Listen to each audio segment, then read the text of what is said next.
Lawyers of Reddit, what cases are you sorry you won? Story 1. I'm an attorney in South Africa. When I first started practicing, I worked at a firm that represented a huge international medical indemnity society. This meant that we exclusively defended doctors who had been sued for medical malpractice. You would not believe how careless, negligent, aloof, and just completely irresponsible some specialist doctors can be. One doctor in particular I will never forget. I'll call him Dr. P. Dr. P is a specialist gynecologist and obstetrician. During my 2-year stint at the firm, Dr. P killed, or at least his gross negligence was responsible for the death of 4 women. The first 2 died because he perforated their bowels during hysterectomy procedures. The third died when, after he stitched the patient up so badly following a cesarean, the wound collapsed and went septic, resulting in organ failure. The 4th patient/victim died as a result of Dr. P sewing her uterus to her bladder. I do not have a clue how the hell a doctor can unknowingly do that, but he somehow managed. Thing is, Dr. P worked at a public hospital, which keeps no, or virtually no, medical records, and the conditions are terrible. It is thus incredibly hard to compile thorough, damning evidence against the doctor. Naturally, Dr. P denied every claim ever made against him. In all 4, we defended Dr. P successfully, with applications for absolution from the instance. Eventually, I considered how I could warn people about Dr. P without breaking attorney-client confidentiality, but there was no way. It haunts me still that he is practicing. Luckily, he immigrated to Canada, where I'm sure his career will not last long. Story 2. This will probably get buried, but I had a prof who gave up practicing law literally in the middle of a case. He was defending a man accused of rape. Basically, there was a woman who hung out outside a bar on most nights. Men would offer to take her home, and she would say yes, and they would go bang. Defendant saw this happen for a week, so he approached her and asked her to go home with him. She said no, and his thought process was essential, "What the hell, this sleeps with everyone but not me?" So he dragged her behind the bar and raped her. My prof was an incredibly high-profile defense attorney. Celebrity clients, the whole 9 yards. And he knew that to win this case, he could easily just parade each man from earlier that week in front of a jury, and there was no way they would find beyond a reasonable doubt that he raped her because she had consented to everyone else, and this dude was a rich guy and she was some chick who hung around bars waiting to sleep with men. But knowing this guy was going to get away with rape just because a woman slept around, the defense attorney has a duty to zealously represent his client, so not doing what would win the case would have been professional misconduct. Was so repulsive to him that he got the judge to allow him to withdraw, extremely difficult in the US when the trial date is set and about to commence, gave up his practice, and became a law prof. All these years later, he is struggling to pay his medical bills, fully supporting his ex-wife who he helped escape from a subsequent abusive relationship, putting his kids through college, and still refuses to do anything but pro bono work for the elderly. He is really amazing. Story 3. Man killed himself, won case for an insurance company, widow lost it all. Worked for an insurance company. A widow sued them after they denied paying the indemnification for her husband's death. The man had hanged himself in a barn, and the company denied the payment because, under the law in effect back then, voluntary suicide would void the insurance. It was a poor family, and the loss of the husband really got them. However, the widow had a strong claim based on the fact that the man had some mental issues. In fact, the man had experienced a severe condition of amnesia in the past, to the point of leaving the house and wandering around for a few years, before being found and taken back to their farmhouse. This would strongly support her claim that the suicide was not voluntary, i.e., the man was not in a full mental condition to actually discern what he was doing. Anyway, we had to do our job, so we dug deep into the case. We started to talk to people around town, and eventually we came across the police officer who answered the call when the man was found hanging. He told us that a note was later found beside the body. We managed to work with the bureaucracy and were able to get the note. The note said something along these lines. "My beloved wife, I hope you will forgive me as well as X and Y, his sons. I could not find any other option to pay the creditors, but hopefully this decision of mine can help fix all the troubles I caused you. Please don't forget to pay Mr. Z, and let him know I was very grateful for what he did for me. I love you all." Well, we filed a note in the lawsuit, and the judge concluded that the man knew exactly what he was doing and had the clear intention of causing his family to receive the insurance money. The claim was denied, and after a few months, someone told me the widow lost her house and her lands to creditors and simply vanished. This really troubled me, and I seriously considered quitting. But in the end, I just terminated my agreement with the company and moved on to other cases. Now, there are some cases that I lost that I enjoyed losing, but that's another story. Story 4. My father is a lawyer. I asked him once why he didn't do family law anymore. He told me about a case when he was able to get a father full custody of his children. But by the end of the case, my father wasn't convinced that his client wasn't molesting the children. Story 5. I'm thankful that my work is now more fulfilling. A while back, I represented credit card companies suing for outstanding debts where we had pretty stringent client guidelines dictating how we handled lawsuits.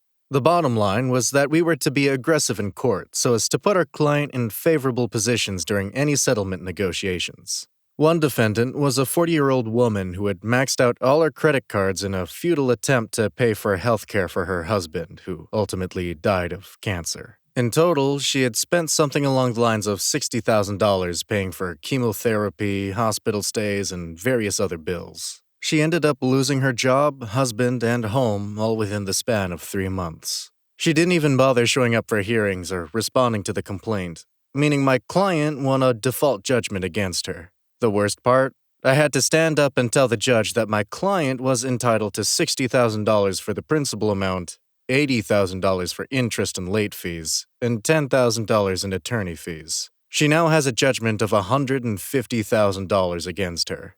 I refuse to do that line of work anymore, and have made it a point to represent people against credit cards if the opportunity presents itself. Story 6. Prior to law school, I worked for one of the largest debt collection firms in the country. I was in a department that only dealt with post-judgment executions, levying real property, property lines, raiding bank accounts, wage garnishments, you name it. Needless to say, if you were talking to me, you were pissed. I did it for about 6 months and swore to myself I would never go into the field after graduation. I felt so bad about it that I worked pro bono once a month at a local court to give credit advice to people being sued by collection agencies. Whenever I see that company's name in the caption, I work as hard as I can for that defendant. I once free-handed a 20-page motion to re-argue for a man that didn't speak English and smelled like he was allergic to showers. That was still a more enjoyable experience than working at that firm. Story 7. I'm an intern at a public defender office. One of my good friends is interning at a family violence clinic. Every once in a while, we go out to eat and end up talking about cases, but we always do it in the abstract for confidentiality and such. So, she's talking about helping her victim get a temporary protective order, TPO, against her baby's daddy while the charges are pending on his stalking and terroristic threats charges. Can't go into detail, but it's a terrible situation and she's very sympathetic. My story is about how I was able to get the solicitor to come down on a probation revocation from 90 days revoked and no contact with the victim down to 45 revoked and no violent contact with the victim. Long story short, we were talking about the same couple. I made sure he got back out on bond earlier while she was trying to make sure he didn't keep terrorizing his ex. Happened about a week ago. Been bothering me since. Good timing on the post, I guess. Story 8. No regrets. I'm a legal aid lawyer, kind of like a civil public defender for those who are unfamiliar. I get paid a salary by a nonprofit and my services are absolutely free to my clients. My cases are pretty much all either working people who own nothing but the clothes on their backs, household goods, and low-value automobile they use to get to work who are declaring bankruptcy, almost always after serious medical issues, cancer, car wrecks, etc. Pretty much always able to fit all of their assets into the statutory exemptions and discharge all their debt with nothing to distribute in the bankruptcy estate. It's tedious work, but has the highest level of client satisfaction. And these are the kinds of cases that bankruptcy is really meant for. People who absolutely cannot pay off their debts. People who are victims of domestic violence need help with family law issues. The only time I do divorce/custody/child support is when those issues arise in domestic violence cases. Usually, there is a pretty clear good guy and a pretty clear bad guy. Never worry that I win child support and custody for a woman who has had her face bashed up by a violent lunatic. Public housing tenants who are being evicted for crap. I don't care how much rent they owe or how many lease provisions they've violated or how much weed they smoked. Preventing homelessness is pretty much always more important in my mind than whatever the landlord is whining about. Other public benefits issues. I help people stay on welfare when the government is trying to kick them off. This is sometimes literally life and death. For example, I have an elderly and mentally incompetent client right now whose Medicaid is being miscalculated by the state, which puts him at risk of being kicked out of the nursing home and into the gutter. I do not tolerate fraud in any of the above. If my client is being misleading or doing something funny, my retainer agreement and the rules of professional responsibility let me/require that I drop them. I love my job. Story 9. 2 sentences I wrote as a junior associate ended up verbatim in the brief and then in the U.S. Supreme Court's majority opinion in AT&T v. Conception. That's the case where the court ruled you can't have a class action suit if there's an arbitration clause. Basically, the ruling means that a savvy corporation can screw all of its customers as much as they want as long as each individual claim isn't worth arbitrating, and the government won't let you do anything about it. This is a big deal. Why isn't anyone rioting? I didn't even know what the research was for when I wrote that memo, but I still feel guilty about it. It's like the guy who cleaned Hitler's horse stables. It wasn't bad in itself, and someone would have done it anyway, but I still ended up supporting something evil. I quit a few weeks after writing that memo and went into the plaintiff's personal injury work. I have never regretted that change for even a moment. Story 10. I was only a part of our trial team, meaning I just drafted pleadings but didn't do the stand-up work at trial. But there is one case that really showed me I'll never work for the man again. The case basically involved a little girl with massive disabilities. Mind of a baby, no talking, motor skill/strength of a baby, pretty much can't do anything on her own at all, who had been supposedly harmed by her caregiver. The caregiver worked for a state agency, and we were the firm that did all the agency's litigation. To make a long story short, no one at this agency knew what the hell they were doing, and the actual caregiver had no training whatsoever in dealing with special needs children. This was in a really remote area, and they hired the caregiver at the last minute knowing she wasn't qualified. The girl's disabilities were so bad that it would honestly be hard to say whether or not she was actually harmed by the substandard care. That isn't the worst part. The worst part was how much money all this stuff cost. The state spent nearly $100,000 modifying its facilities so the girl could get in/out easier and use the restroom easier. We, because we had to in order to defend the case, hired all these experts on disability law, medicine, neuroscience, psychology/psychiatry, etc. I don't know if you guys know how much experts cost, but it is routine for us to pay $30,000 or so for a report and a few hours of testimony in court. This case had at least 4 experts that testified for us. So the state spent a bunch of money before the case started, trying to help the girl. Then we spent a lot of money defending the case. Oh, did I mention we had at least 6 lawyers on the case, including 2 partners? On top of this, the girl's family obviously had to hire lawyers to fight ours, so I'm sure they spent a lot of money too. Their representation was on a contingency fee, but they are still responsible for these sorts of costs, and they were poor as hell. I'm talking about scraping the bottom of the barrel poor. They were from a very remote area, lived in a crappy house, and neither parent had a job. They pretty much survived because of the government checks that paid them to be their daughter's home health aide. Nonetheless, they certainly incurred a ton of expenses, even if their lawyers were paid on contingency. Needless to say, we won at trial. It should have never gone to trial, but that is a story for another day. I didn't go to most days of the 2-week trial because I had to work, and I'm too junior to be trial counsel in federal court. I did, however, go to hear the closing arguments and the verdict. When I heard the verdict, the first feeling I had was one of mild relief. It is important for the firm that we win cases that we should win, like this one. I'd also spent a ton of time working on this case, so I was glad that my work had an effect. I turned to head out of the courtroom, pretty much oblivious to what was going on around me. I walked through the 2 sets of double doors to reach the hallway area, and the girl's parents were outside. As I said before, they are poor, somewhat unkempt, and somewhat abrasive because they were in a legal fight against us. I walked into the hall, and these 2 strong, indignant folks had turned into absolute sobbing messes. The tall, broad-shouldered, goateed father was bawling in his wife's arms, and she was doing the same. It was seriously the saddest thing I've ever seen in person, and I will never forget it.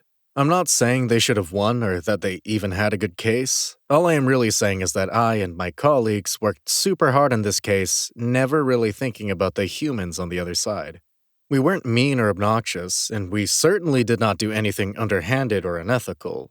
But the result of our actions was still pretty much complete and utter destruction of these people's lives. Now, maybe they brought it upon themselves by picking a fight they couldn't win, but it is hard for me to endorse that conclusion. After seeing that, I decided that I would never again work for the big guy who crushes the little guy.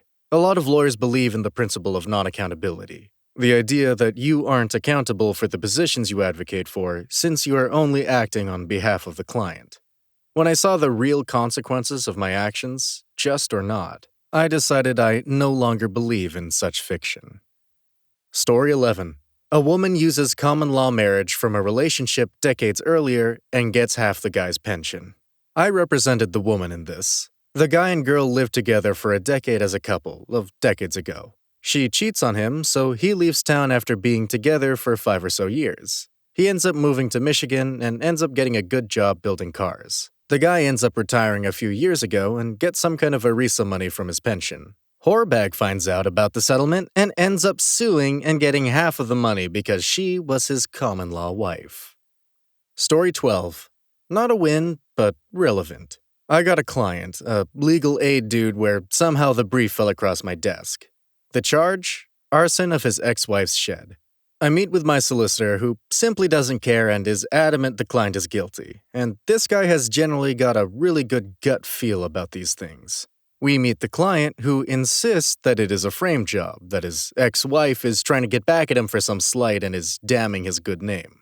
The guy is adamant, and to my eternal shame, I believed him. I took the case to heart and we fought it on grounds that he wasn't guilty. Halfway through, some evidence emerged about him being seen acquiring things to start a fire. I take him aside and ask him if he wants to vary his instructions because, quite frankly, I still think we can do pretty well out of a plea of guilty.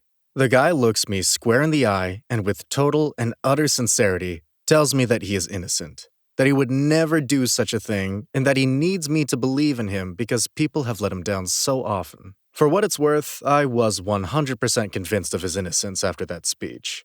We finish the hearing, and he is found guilty.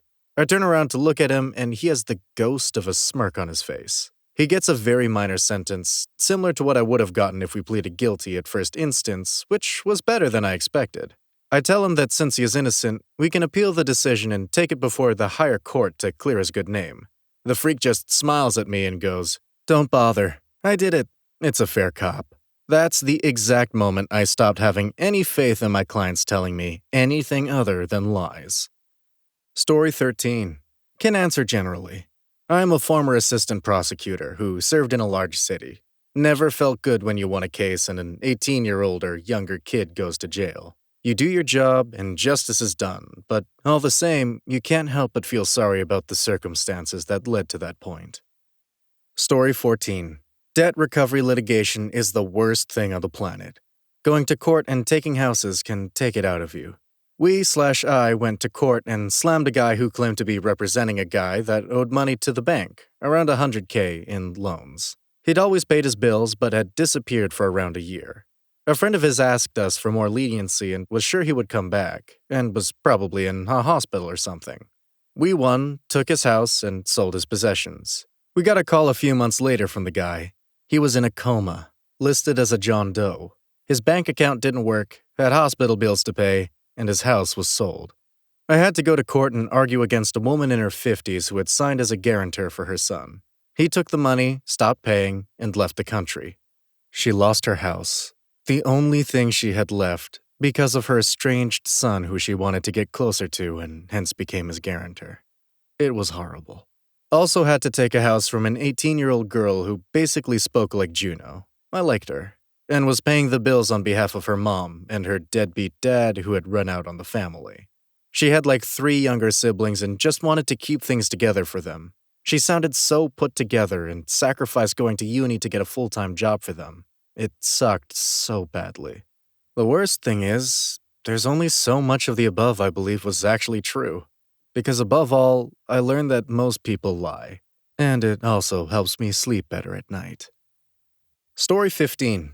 Lawyers get a bad rap. Sure, there are some bad apples, but the same is true for priests, doctors, and teachers. For example, criminal defense attorneys are literally the guardians of our constitutional rights, the last line of defense between the state and the citizens. If you believe in the justice system, then you believe everyone, even those assumed guilty, is entitled to a fair trial.